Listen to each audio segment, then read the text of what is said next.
ಸ್ವಲ್ಪ ಬೆಳಗೋದೆಲ್ಲ ಇತ್ತು, ಎಲ್ಲಾನು ಬೆಳಗ್ಗೆ ಎತ್ತಿಟ್ಕೋತಾ ಇದ್ದೀನಿ.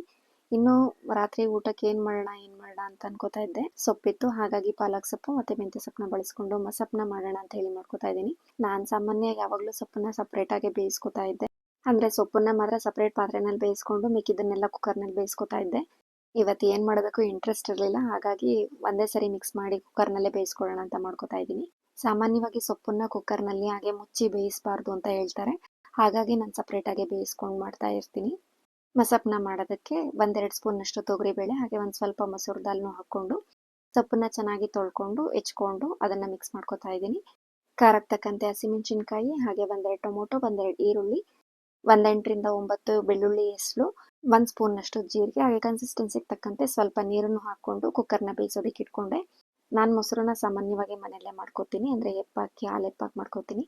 ಮೊಸರು ಕೆನೆನ ಸ್ವಲ್ಪ ಎತ್ತಿಡ್ತಾ ಇದ್ದೆ, ಆ ಬಾಕ್ಸ್ ಕೂಡ ತುಂಬೋಗಿತ್ತು, ಹಾಗಾಗಿ ಅದನ್ನು ಬೆಣ್ಣೆ ಮಾಡ್ಕೊಳ್ಳೋಣ ಅಂತ ಮಾಡ್ಕೋತಾ ಇದ್ದೀನಿ. ನೋಡ್ತಾ ಇರ್ಬೋದು ಎಷ್ಟು ಚೆನ್ನಾಗಿ ಬೆಣ್ಣೆ ಬಂದಿದೆ ಅಂತೇಳಿ. ಆ್ಯಕ್ಚುಲಿ ಈ ರೀತಿ ಬೆಣ್ಣೆ ಮಾಡಿ ಎತ್ತಿಟ್ರೆ ತುಂಬ ಖುಷಿ ಆಗುತ್ತೆ ನನಗಂತೂ, ಎಷ್ಟೊಂದು ಬಂದಿದೆ ಅಂತ ಅನಿಸುತ್ತೆ. ದೋಸೆ ಏನಾದರೂ ಮಾಡಿದರೆ ನಾನು ಬಳಸ್ಕೊತಾ ಇರ್ತೀನಿ.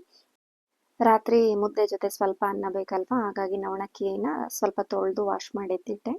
ಹಾಗೆ ಬಾಗಿಲಿಗೆ ನೀರು ಹಾಕಿ ಬಂದು ಕುಕ್ಕರ್ ಕೂಲಾಗಿತ್ತು, ಅದನ್ನು ಸ್ವಲ್ಪ ಮಸ್ಕೊಂಡು ಒಗ್ಗರಣೆ ಕೊಡ್ತಾ ಇದ್ದೀನಿ. ಸ್ವಲ್ಪ ಎಣ್ಣೆ, ಸಾಸಿವೆ, ಜೀರಿಗೆ, ಕರಿಬೇವು, 1-2 ಬೆಳ್ಳುಳ್ಳಿ ಹೆಸರು ಎಲ್ಲನೂ ಕೂಡ ಒಗ್ಗರಣೆ ಹಾಕ್ಕೊಂಡು ಮಿಕ್ಸ್ ಮಾಡಬೇಕು. ನಂತರ ಇದಕ್ಕೆ ರುಚಿಗೆ ತಕ್ಕಂತೆ ಹುಣಸೆ ಹುಳಿನೂ ಕೂಡ ಹಾಕ್ಕೊಂಡು ರುಚಿಗೆ ತಕ್ಕಂತೆ ಉಪ್ಪನ್ನು ಹಾಕ್ಕೊಂಡು ಚೆನ್ನಾಗಿ ಮಿಕ್ಸ್ ಮಾಡಿದರೆ ಮೊಸಪ್ಪು ಸಾಂಬಾರು ಟೇಸ್ಟಿಯಾಗಿ ರೆಡಿ ಆಗುತ್ತೆ. ಹೆಲ್ದಿಯಾಗೂ ಇರುತ್ತೆ, ಬೇಗನೂ ಆಗೋಗ್ಬಿಡುತ್ತೆ ಅಂಥ ಸಾಂಬಾರು ಅಂತಲೇ ಹೇಳ್ಬೋದು. ಸಾಂಬಾರು ಮಾಡಿ ಎತ್ತಿಡೋ ಅಷ್ಟರಲ್ಲಿ ಸಂಜೆ 6 ಗಂಟೆ ಆಗಿತ್ತು.